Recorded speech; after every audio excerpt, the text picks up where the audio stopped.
El aplauso es para el Rey. El aplauso es para nuestro amado Señor. Con todo tu ser, con todo tu ser.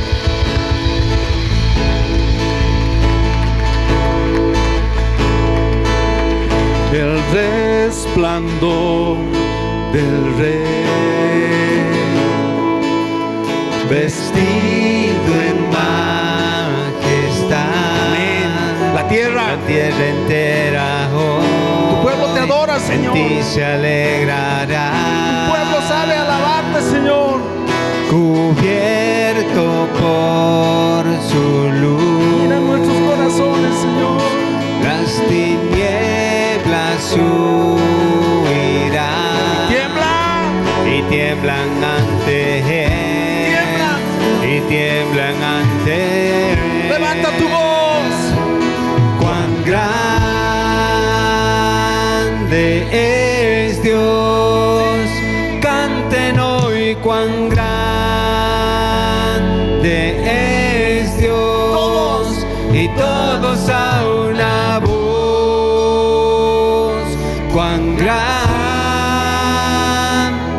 es Dios. Tú prevaleces. Tú prevaleces, Dios. Sí, Señor. Del tiempo eres, Señor. Eres el Alfa y el Omega, principio y final. Principio y final. Bendita Trinidad. Gloriosa majestad. Cordero y león. Cordero y león. Cuán grande es Dios. Canten hoy cuán grande es Dios. Y todos a una voz. Cuán grande es Dios. Cuán grande. Cuán grande es Dios. Canten hoy cuán grande es Dios. Y todos a una voz. Cuán grande es Dios. Solo Él es digno de alabanza. Él es digno de alabar y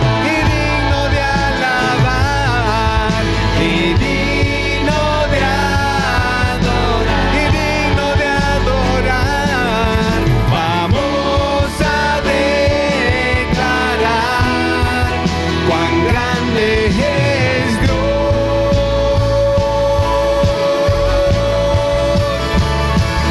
Él es digno de alabar y digno de alabar y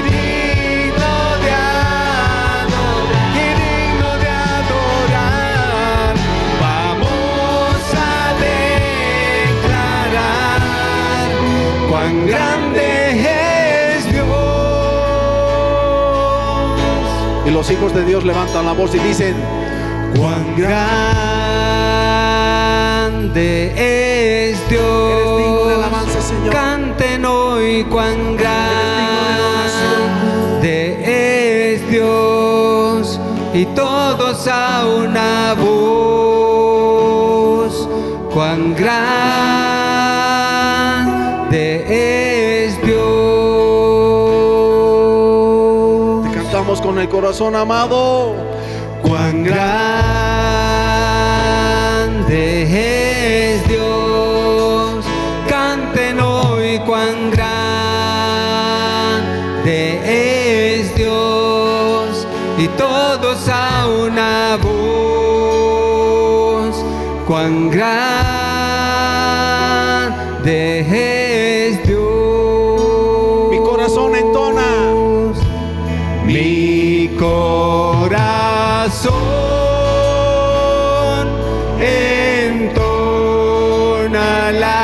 alcanció. Cuán grande es Él, cuán grande es Él. Mi corazón entona la canción. Cuán grande es Él, cuán grande es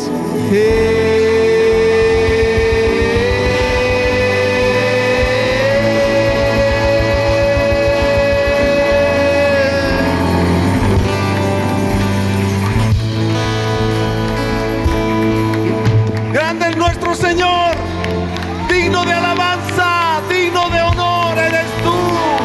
Grande, grande, grande eres tú, Señor. Aleluya. Aleluya.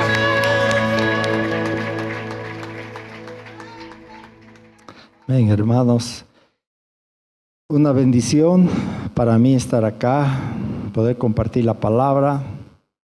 Me gozo mucho en lo que Dios está haciendo en cada vida, en la iglesia. Sabemos que, bueno, siempre hay pruebas, dificultades, todos creo que tenemos dificultades en la vida. No es todo fácil, color de rosa, pero lo bueno es que Él está con nosotros. No nos deja, no nos abandona. Su presencia nos acompaña a través de toda prueba, de toda dificultad. Y Él nos está guiando en todo momento. El título de la prédica de hoy es La gracia que nos lleva hacia la santidad. Y he estado predicando de Efesios, hemos estado compartiendo, hemos compartido, bueno, yo he predicado del 1 hasta el 4 inclusive, y nos hubiera tocado el 5 ahora, pero el Señor a veces nos cambia el libreto y hemos estado con mi esposa un mes en Cochabamba, apoyando a mi hija Claudia porque ella viajó con su esposo y su último hijito a Argentina para hacerlo ver y para que les aconsejen cómo tratar. Él nació con un problema en una parte del cerebro que no se ha desarrollado bien y tiene dificultades con manejar una mano y un pie. Los maneja, pero no igual que el otro lado. Entonces dicen que con fisioterapia eso se va a arreglar. Pero el Señor nos ha dado una palabra de que Él está a cargo. Amén. Y que veamos al bebé con fe y vamos a ver milagros. Entonces en eso estamos. Y muchas veces la fe quiere desfallecer, la fe quiere desvanecerse, y cuando no tenemos fe, además de que no agradamos a Dios, pero todo se vuelve oscuro, todo se vuelve negro. No podemos vivir sin fe. Y cuando Dios nos habla, en base a esa palabra tenemos que tener fe, lo que Dios nos ha hablado. Y hemos estado en eso. Antes del viaje, un sábado tuvimos un retiro de varones acá. Y yo hablé sobre la santidad en la vida del varón. Y después de eso viajamos.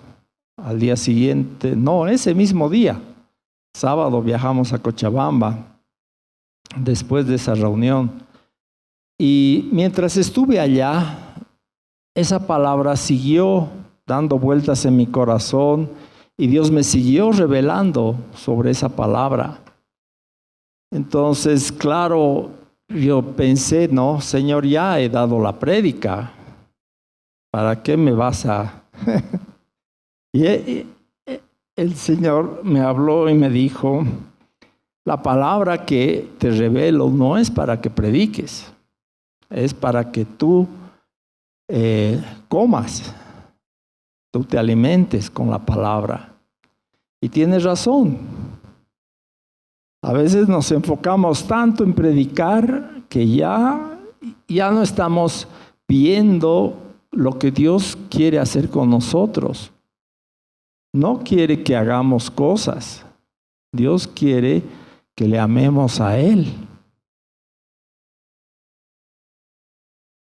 Bueno, en Efesios 1, si se acuerdan, hay un verso que se encendió para mí, creo que para la iglesia, el verso 4 en el capítulo 1,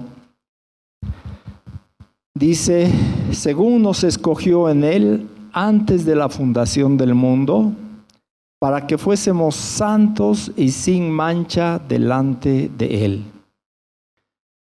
Y este es el propósito que Dios tuvo, dice, antes de la creación, antes de hacer el planeta, antes de hacer hombres y mujeres, de darnos vida, de darnos espíritu, de revelarse a nosotros, antes de mandar a su Hijo. Antes de todo, el Señor nos amó, nos conoció, nos amó, nos escogió en Cristo antes de la fundación del mundo. ¿Para qué? Fuésemos santos y sin mancha delante de Él. Su propósito es que estemos delante de Él. Con ese propósito creó al primer hombre y la primera mujer, Adán y Eva, y Él tenía esa relación todas las tardes. Él estaba con ellos y tenían comunión cara a cara con Dios. Cuando entró el pecado, eso fue destruido, fue cambiado. Junto con el pecado entró la enfermedad, entró la vejez y entró la muerte. El Señor les dijo a Adán y Eva, el día que coman de ese fruto que está en medio del huerto, van a morir. Y comieron, Satanás tentó a Eva, le engañó, comieron y no murieron físicamente ese día. La muerte física empezó ese día. Envejecieron y finalmente Adán y Eva murieron. No hubieran muerto, no hubiera habido muerte física ni en ellos ni en toda la humanidad si no hubiéramos pecado, si no hubiera entrado el pecado. Entonces, Dios quiere que estemos delante de Él, tengamos comunión con Él, santos y sin mancha, y que le conozcamos íntimamente, y que Él también nos conozca íntimamente. Bueno, Dios conoce todo, no le podemos engañar, pero Dios no quiere conocernos en base a su omnisciencia. Él quiere conocernos en base a cómo abrimos nuestro corazón delante de Él. Él quiere que nuestra relación sea mutua, normal. Si tú tuvieras un aparato, digamos, parecido al aparato de rayos X, que te permitiera ver lo que hay en el corazón de una persona y tus amigos supieran que tienes ese aparato digamos que está en tus lentes y puedes saber lo que está pensando la persona. ¿Crees que alguien podría relacionarse contigo así? Se sentirían incómodos, ¿no? Quisieran que tú les conozcas en base a lo que se manifiestan, lo que te muestran. Y es igual con Dios. Él quiere conocernos en base a lo que nos manifestamos con Él. Con Dios siempre podemos decirle lo que está en nuestro corazón. Podemos hablar con toda sinceridad. Y Dios no nos dice, pero yo ya sabía eso. ¿Para qué me estás diciendo? Así haríamos nosotros, ¿no ve? Pero Dios con nosotros actúa de manera que Él pueda relacionarse con nosotros de una manera normal. Entonces, estar santos y sin mancha delante de Él significa en comunión permanente con el Señor. Y Dios puso en mi corazón un pasaje de la Escritura que está en Ezequiel 43. Para que estemos santos y sin mancha delante de Él, ¿cuál sería el impedimento? ¿Cuál sería el problema? El problema es que ha entrado el pecado y ha contaminado a todos los seres vivientes, los humanos. Ha contaminado también la creación. Cuando Dios hizo la tierra, no habían tsunamis, inundaciones, sequías, no había eso. Pero cuando entró la rebeldía en la humanidad hacia Dios, la tierra también fue contaminada, fue corrompida. Fue corrompida y la tierra está esperando la redención de los hijos de Dios para que ella misma, la tierra, sea redimida. Ahora, el problema es el pecado, la iniquidad y la rebeldía en el corazón del hombre. Ese es el problema que impide que podamos estar santos y sin mancha delante de Él. Y en Ezequiel 43, versos 7 al 12, el Señor está hablando con Ezequiel, le está diciendo, Él está revelando sobre la casa de Dios y ustedes se van a dar cuenta, está diciendo cosas muy profundas sobre la vida de la iglesia, sobre la vida de cada creyente. La iglesia es simplemente la juntucha de los creyentes. Nada más. La iglesia no incluye el micrófono, ni el púlpito, ni las luces, ni el edificio. Todo eso es otra cosa. La esencia de la iglesia son las vidas de los creyentes. Y cuando habla de la casa, está hablando de donde Él habita, que son nuestras vidas. En forma personal, cuando estamos, digamos, en nuestra casa, en el trabajo, en la calle, y también en forma corporativa, cuando estamos juntos, el Señor está aquí.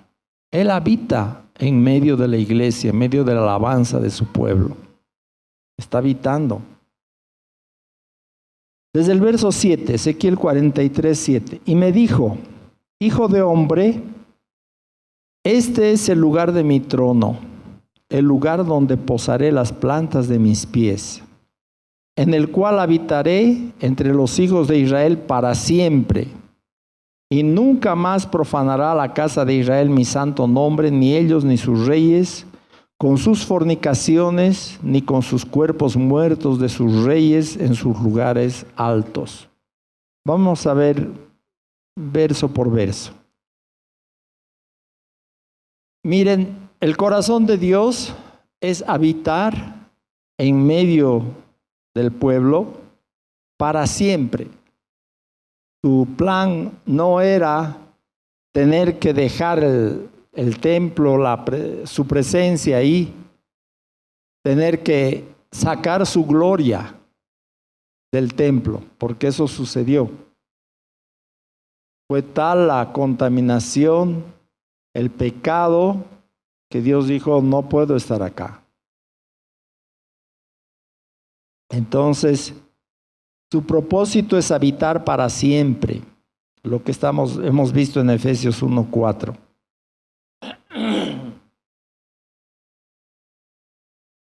El verso 8, porque poniendo ellos su umbral junto a mi umbral, y su contrafuerte junto a mi contrafuerte, mediando solo una pared entre mí y ellos, han contaminado mi santo nombre con sus abominaciones que hicieron.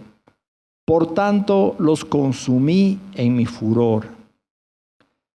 Este furor del que habla Dios fue la cautividad a Babilonia.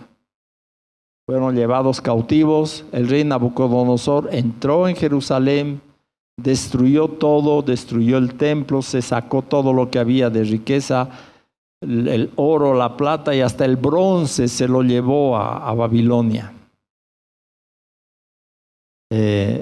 Viendo, no sé si ustedes han prestado atención cómo era ese templo, describe la Biblia todos sus adornos y cómo tenía imágenes de un mar de bronce y bueyes que sustentaban Bueno, está muy bonito el relato de cómo era ese templo. Y hubiera sido una de las maravillas del mundo, pero no ha quedado nada, ni piedra sobre piedra ha quedado. ¿Por qué? ¿No era Dios capaz de preservar ese templo?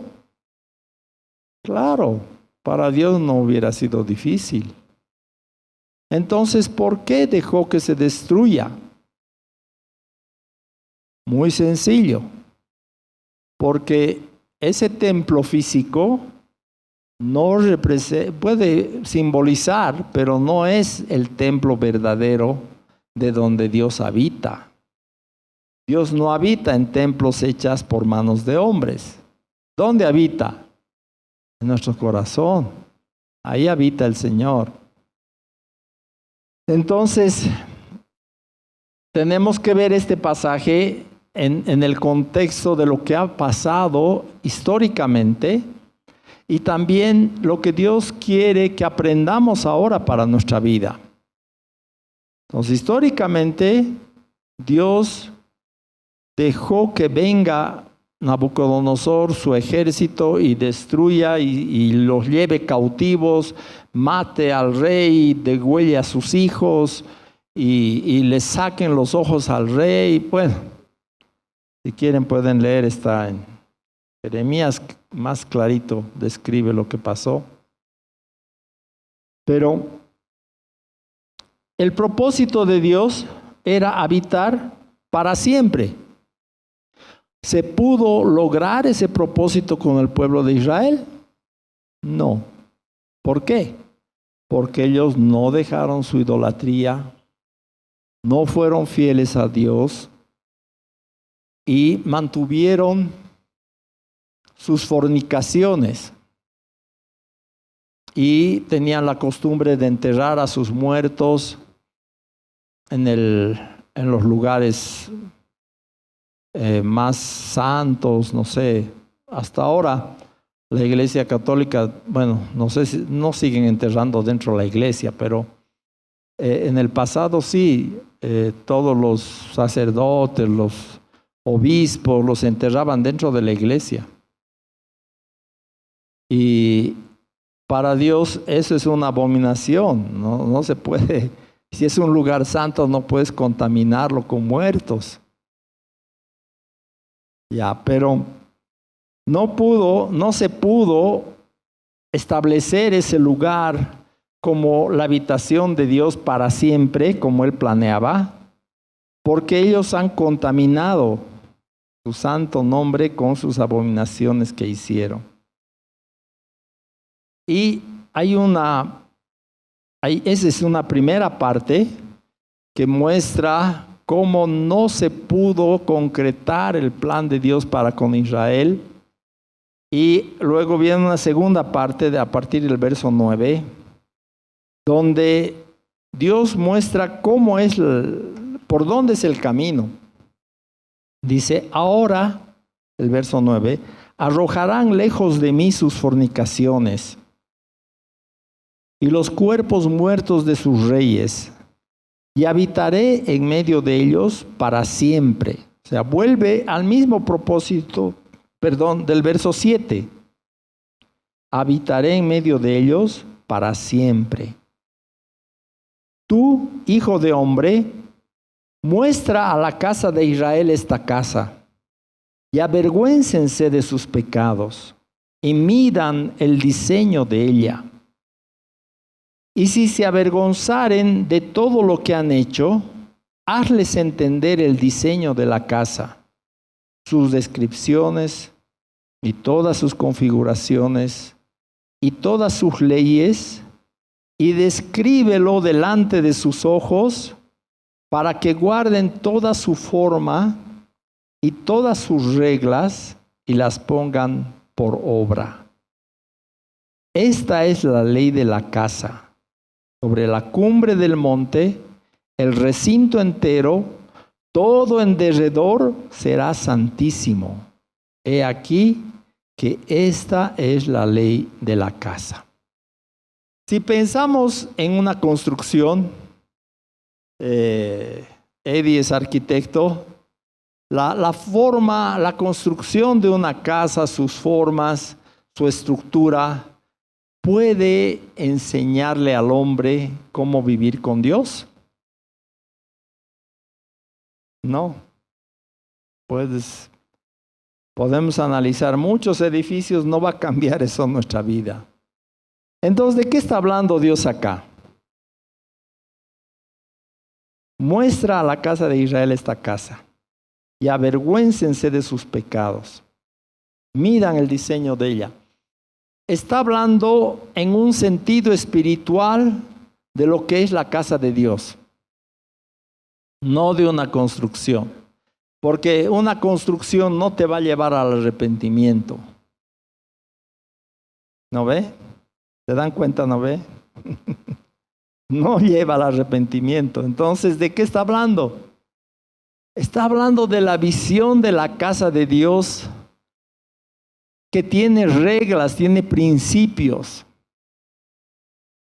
El hombre está caído, pero Dios es 3 veces santo.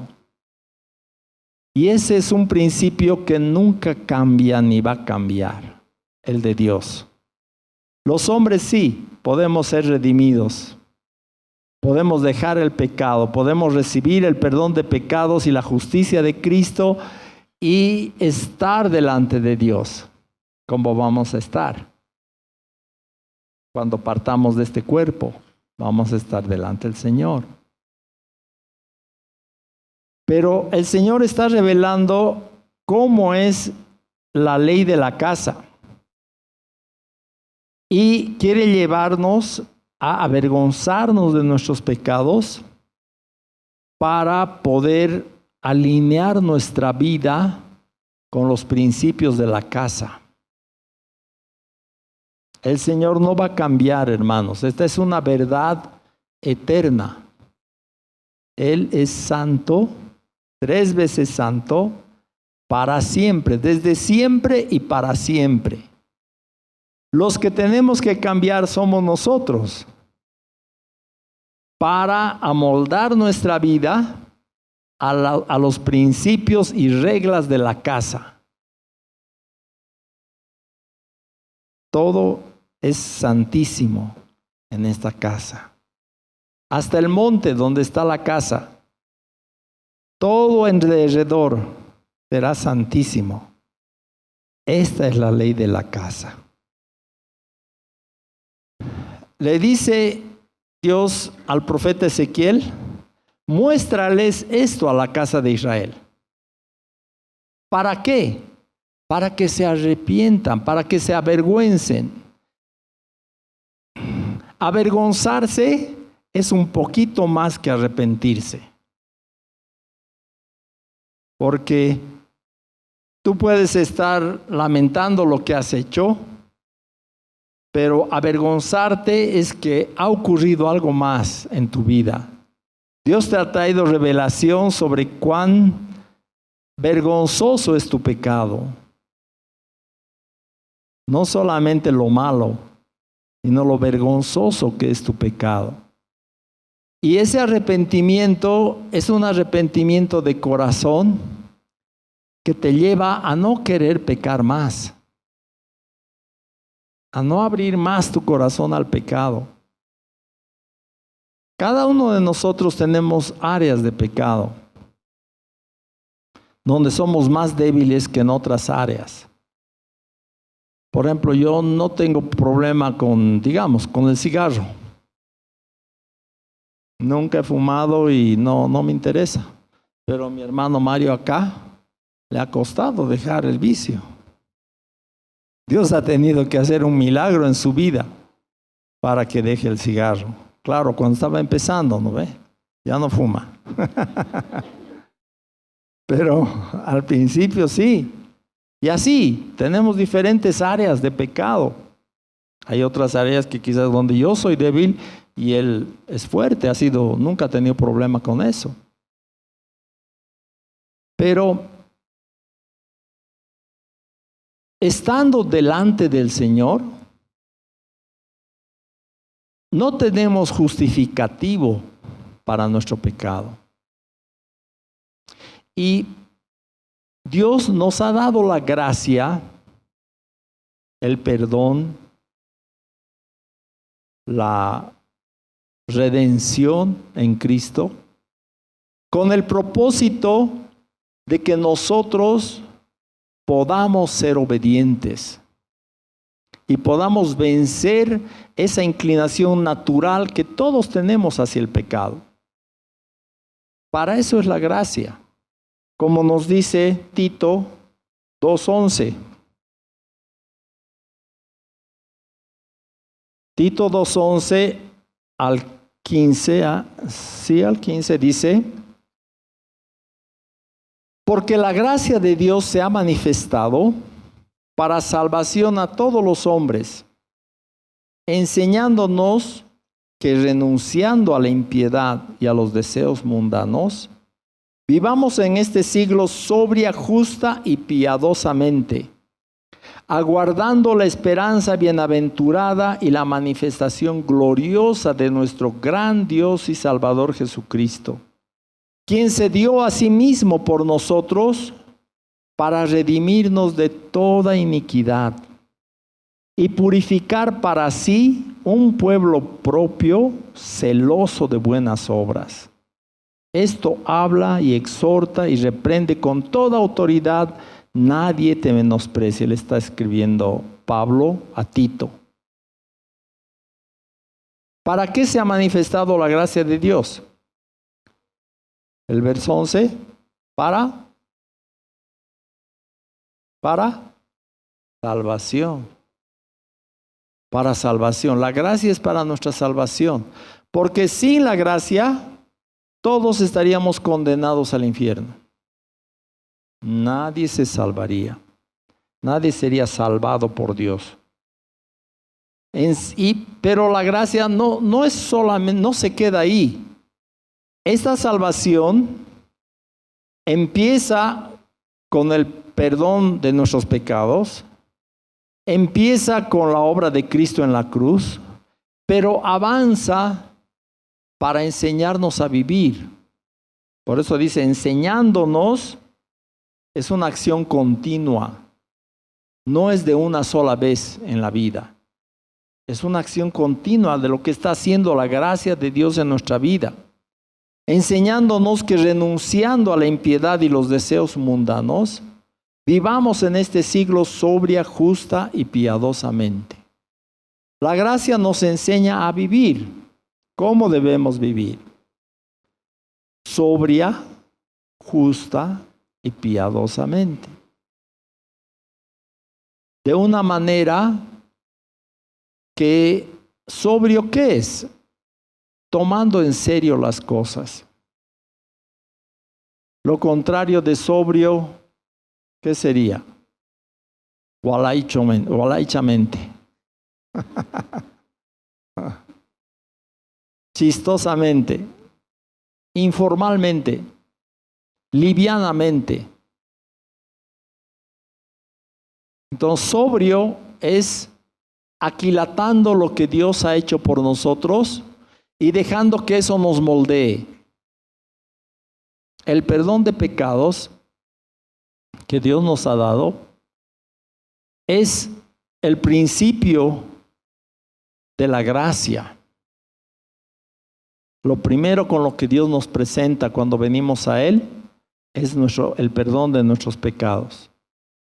Lo primero que Dios te muestra, perdón de pecados. Pero obviamente eso no es para que te dediques a pecar, ¿no ve? No es para eso. Es más bien para que dejes de pecar. Hay una frase que está siendo debatida mucho hoy en día. Salvo, siempre salvo. ¿Qué opinan de eso? ¿Es verdad o es mentira? ¿Saben? Depende. Depende para qué vas a usar eso. Porque en la palabra de Dios, esa expresión de seguridad de nuestra salvación es para quitar la duda y el temor con respecto a nuestro futuro.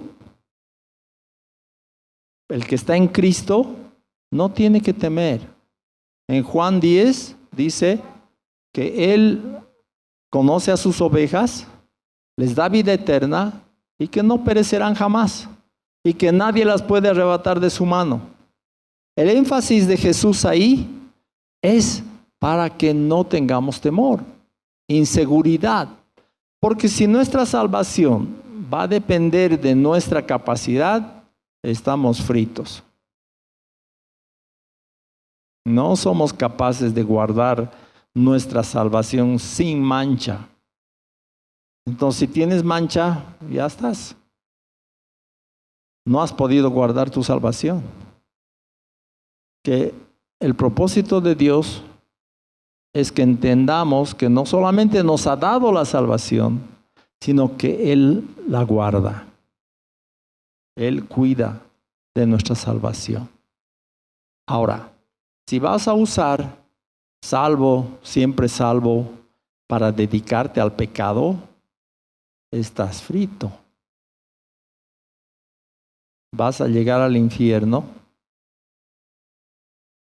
como creyente, entre comillas.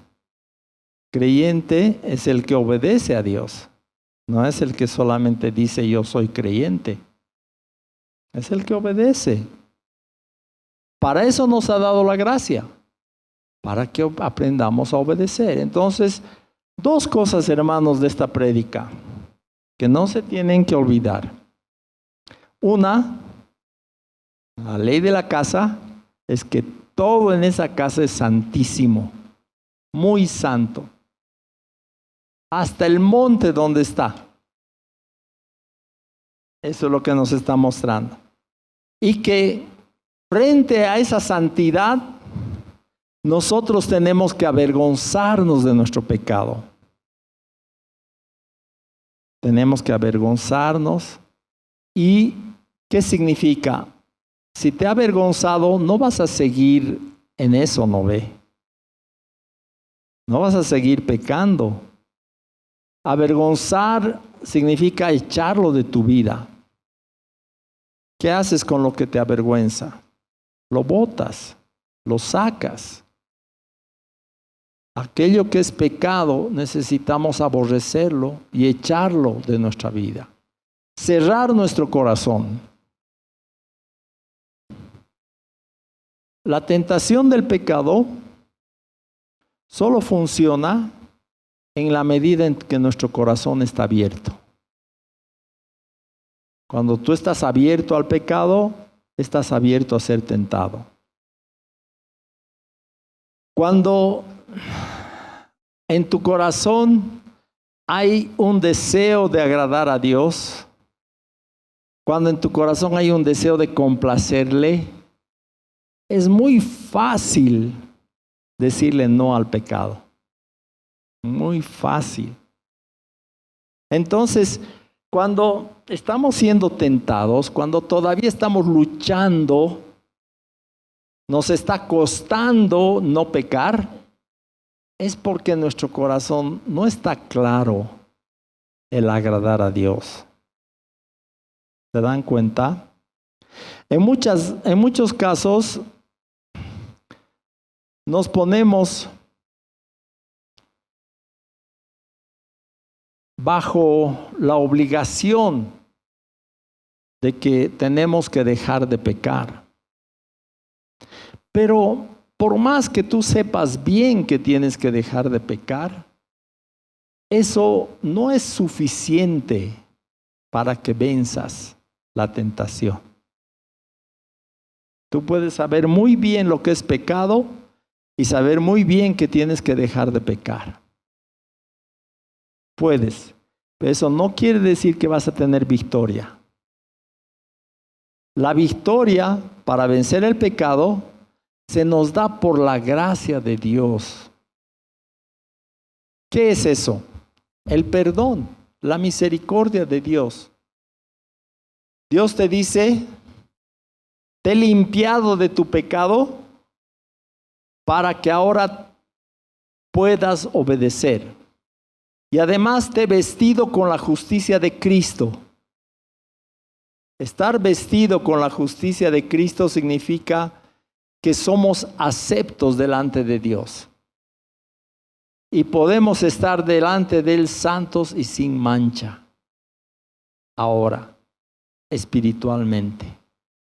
Va a llegar un día en que vamos a estar cara a cara delante de Él. Pero por ahora es espiritualmente, ese nuestro estar con Dios. Santos y sin mancha.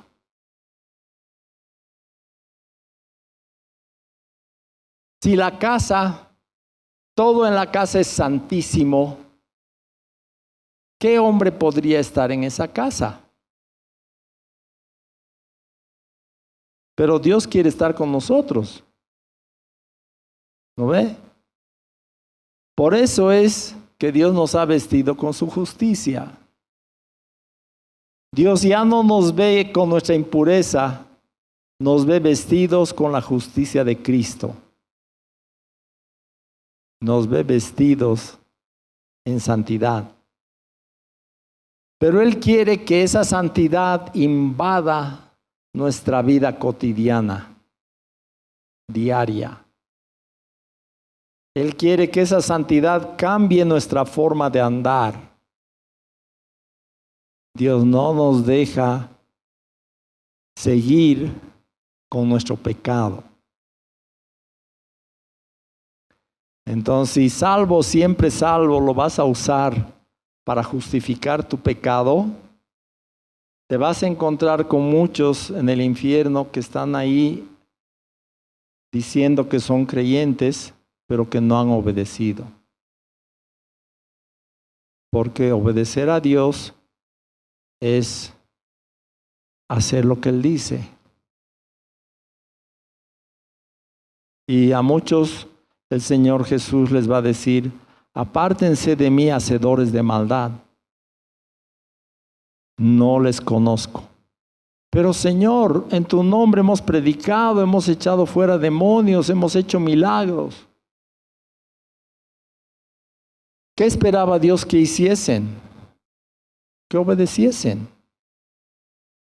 Y si no hay obediencia, no ha llegado la salvación. No ha llegado la salvación a tu casa. Porque estás viviendo para ti mismo. Ya no estás viviendo para Dios. Estás viviendo para ti mismo. Y eso es un peligro, hermanos, porque quiere decir que no nos hemos convertido de verdad. Nos estamos haciendo a los convertidos, pero si estamos viviendo para nosotros mismos, para nuestra iniquidad y nuestro pecado, no nos hemos convertido. La salvación se ha manifestado enseñándonos que renunciemos a la impiedad, a la falta de amor por las cosas de Dios, a los deseos mundanos, y vivamos en este siglo sobria, justa y piadosamente.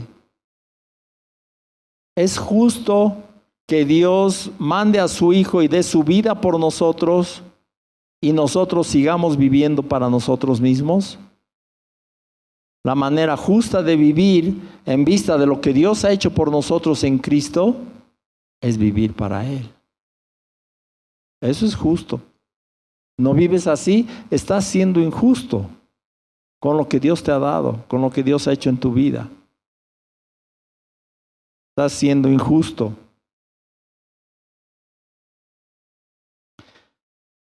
Eso se aplica a muchas áreas de nuestra vida. Por ejemplo, si Dios te ha perdonado a ti, ¿es justo que tú no perdones a los que te han ofendido?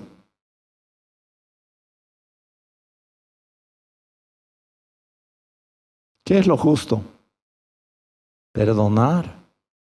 ¿Cuántas veces? Sin límite. 70 veces 7 ni contar podemos.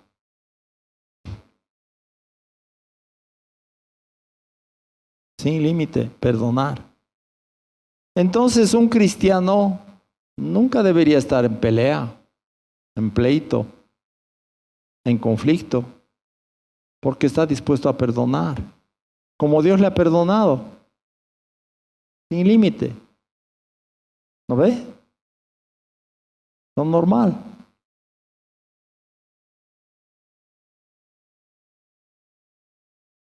Entonces, hermanos, Dios nos está mostrando los principios de la casa para que nos avergoncemos de nuestro pecado, lo saquemos de nuestra vida y tengamos la fortaleza espiritual para decir no al pecado. Dios nos ha dado fortaleza para vencer al pecado. Nos ha dado armas en el Evangelio. Un arma es el perdón de pecados. Otra arma es la justicia en Cristo. Con estas dos ya debería ser suficiente para derrotar cualquier pecado en nuestra vida. ¿Sí? No hay pecado que se pueda resistir a estos dos principios. Primero, mi pecado ha sido perdonado. No tengo cola. Ya no hay lista en mi contra. Es cuenta nueva. Ya no tienes que vivir pendiente de lo que has hecho. Déjalo atrás porque Dios lo ha dejado atrás. Ya no mires más tu pasado. No mires más tu pecado. Y segundo, Dios te ha vestido con la justicia de Cristo, que es toda la santidad que necesitas para estar delante del Señor.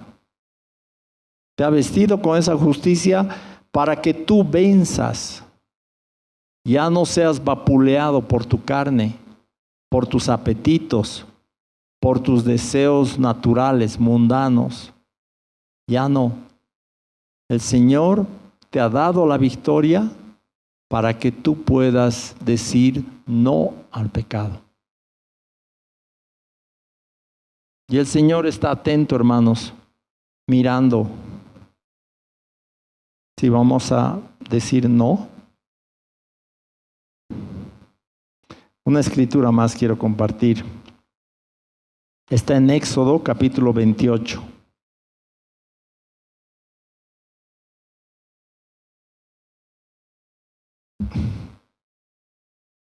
he compartido también en el retiro de varones. Éxodo 28, 36 al 38. Le está dando órdenes a Moisés. Harás además una lámina de oro fino y grabarás en ella como grabadura de sello, santidad a Jehová. Y la pondrás con un cordón de azul y estará sobre la mitra. La mitra es lo que iba en la cabeza de los sacerdotes, como un gorro, un sombrero formal, ¿no? Por la parte delantera de la mitra estará. Y estará sobre la frente de Aarón. Y llevará Aarón las faltas cometidas en todas las cosas santas que los hijos de Israel hubiesen consagrado en todas sus santas ofrendas, y sobre su frente estará continuamente para que obtengan gracia delante de Jehová. Esta es una escritura muy interesante. Si tu propósito, porque eso en la frente, santidad a Jehová, es como el propósito de la vida. Si tu propósito es ir hacia la santidad de Jehová, vas a obtener gracia delante de Él. Y no está hablando de perfección. Dice, llevará a Aarón las faltas cometidas en todas las cosas santas que los hijos de Israel hubiesen consagrado en todas sus santas ofrendas, y sobre su frente. O sea, toda falla va a ser llevada por el sacerdote, porque el propósito es santidad a Jehová, y Dios va a otorgar gracia sobre toda falla. No necesitamos perfección, necesitamos el deseo de agradarle a Él.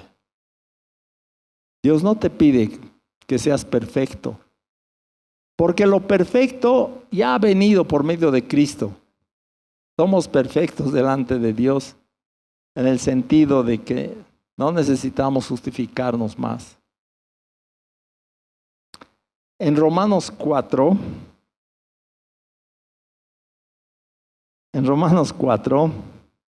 está hablando de la justicia por medio de la fe.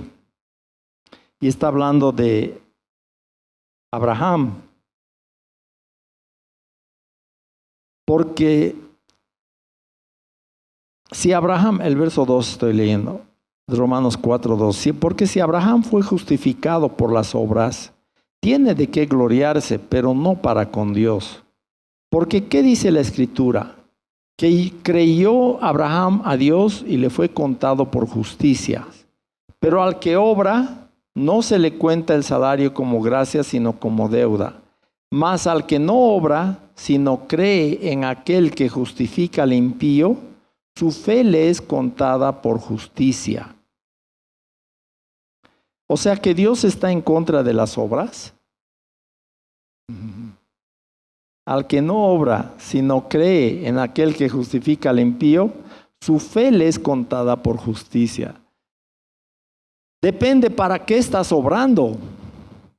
Si estás obrando para justificarte delante de Dios, como tus obras no son perfectas, tus obras al final te son contadas como deuda. En vez de salir con sueldo a fin de mes, vas a salir deudor, porque no son perfectas. Pero al que cree en aquel que justifica al impío, su fe le es contada por justicia. Casi es como una herejía, ¿no? Porque el que justifica al impío, ¿quién es? Dios. Dios justifica al impío, parece una herejía. Todos somos impíos, hermanos. Y todos hemos sido justificados por el sacrificio de Cristo. Y nuestra fe en lo que Dios ha hecho por medio de Cristo nos reviste de justicia. delante de Dios. Por eso podemos estar delante de Él.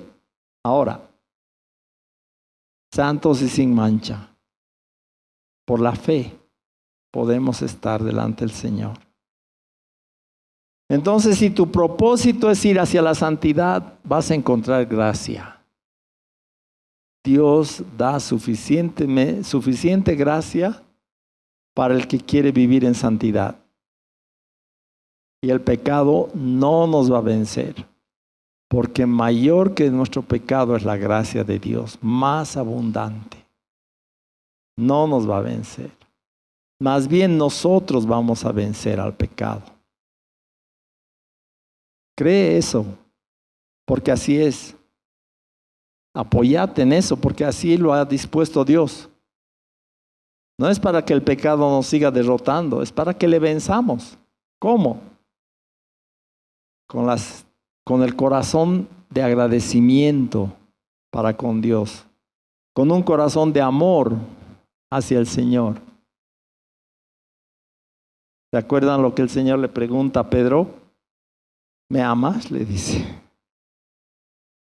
Y Pedro se avergüenza y le dice, yo te estimo, Señor. Y otra vez le dice al Señor, ¿me amas? Y otra vez Pedro responde igual. ¿Por qué? Porque le había negado, ¿se acuerdan? Estaba su primer encuentro con Jesús después de haberle negado. Y al final el Señor Jesús le dice, Pedro, ¿me estimas? Y Pedro está avergonzado. Tú sabes, Señor, le dice. Entonces, si Dios nos preguntara, si Jesús nos preguntara hoy, a ti te preguntara, ¿me amas? ¿Cuál sería tu respuesta? ¿Le dirías, yo te estimo? Amén. ¿No ve? Amor con amor se paga, dice un dicho del mundo. Dios espera ese nuestro amor que nos llene nuestro corazón de entusiasmo y de fe para vencer el pecado. Es muy fácil decirle no cuando tu corazón está lleno de amor por el Señor. Muy fácil. Hasta uno piensa después, dice, ¿y cómo es que he pecado en otras ocasiones? ¿Cómo me he atrevido a pecar contra este Dios que me ha amado así?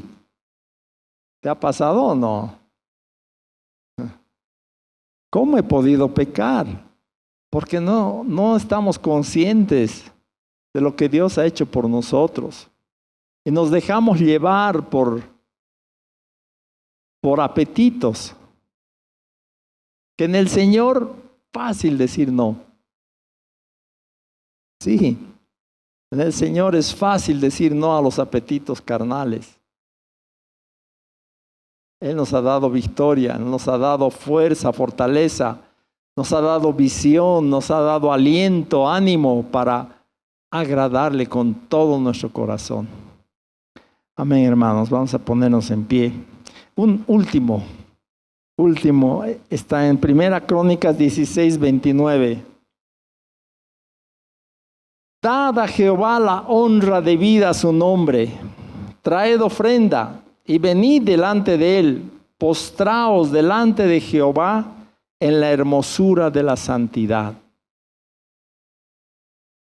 Así tenemos que venir delante de él, en la hermosura de la santidad.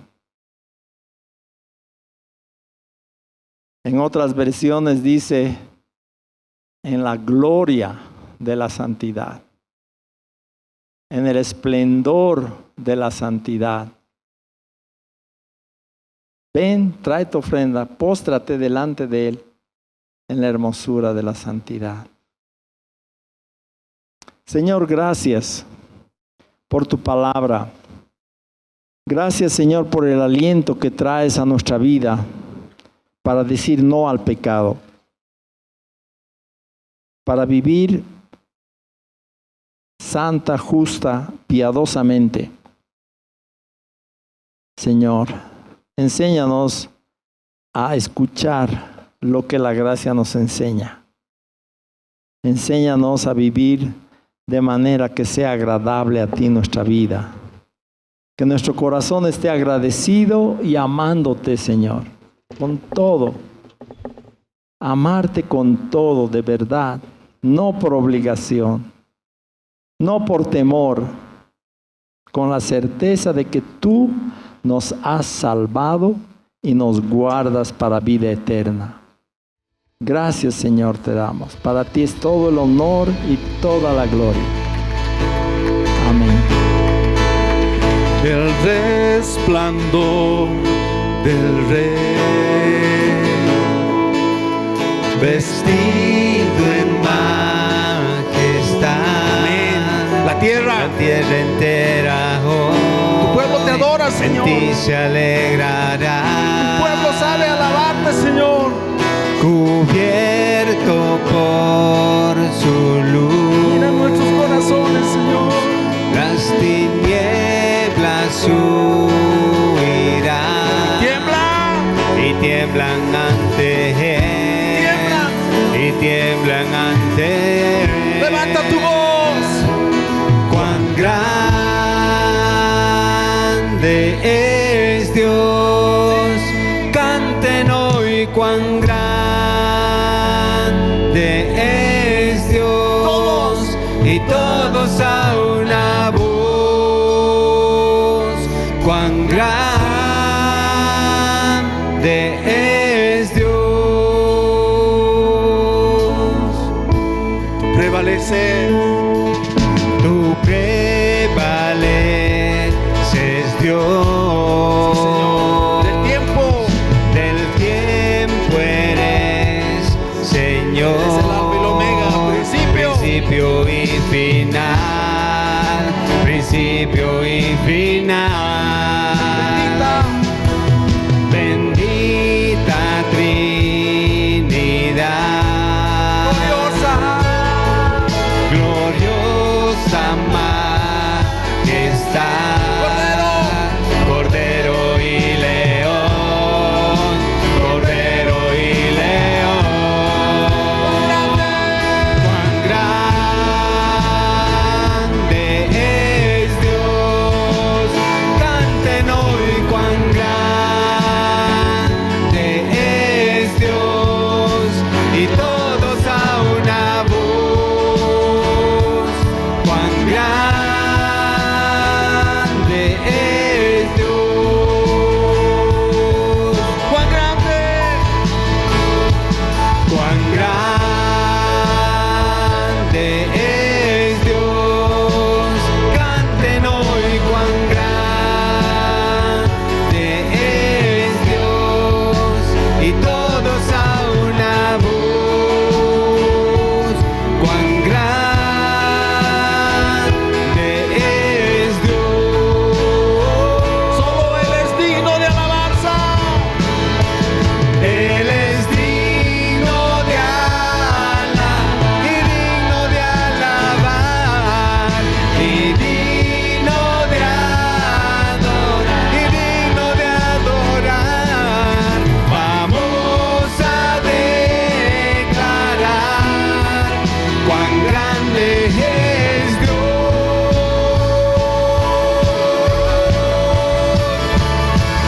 Él es digno de alabar y digno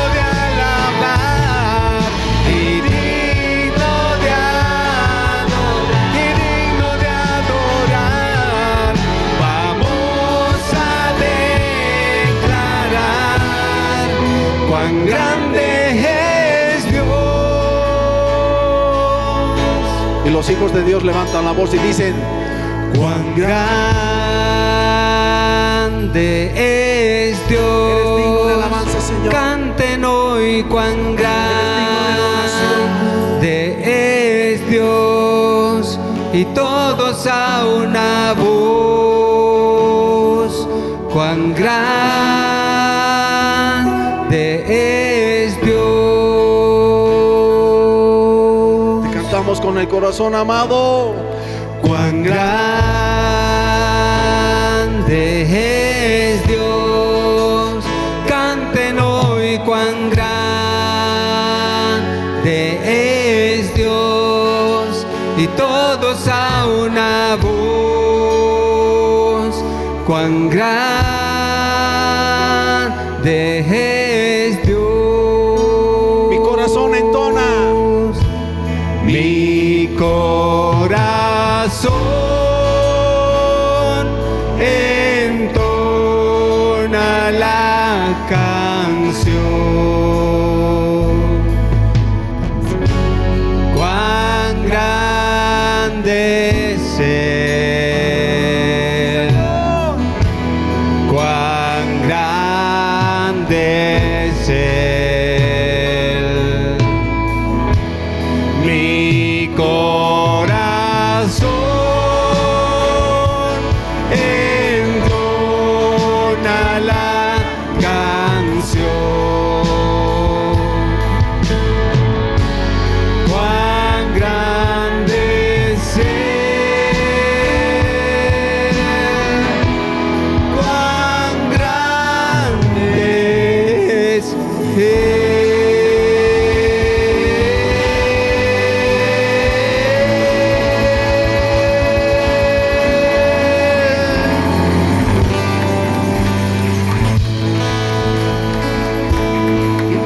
Grande es nuestro Señor, digno de alabanza, digno de honor eres tú.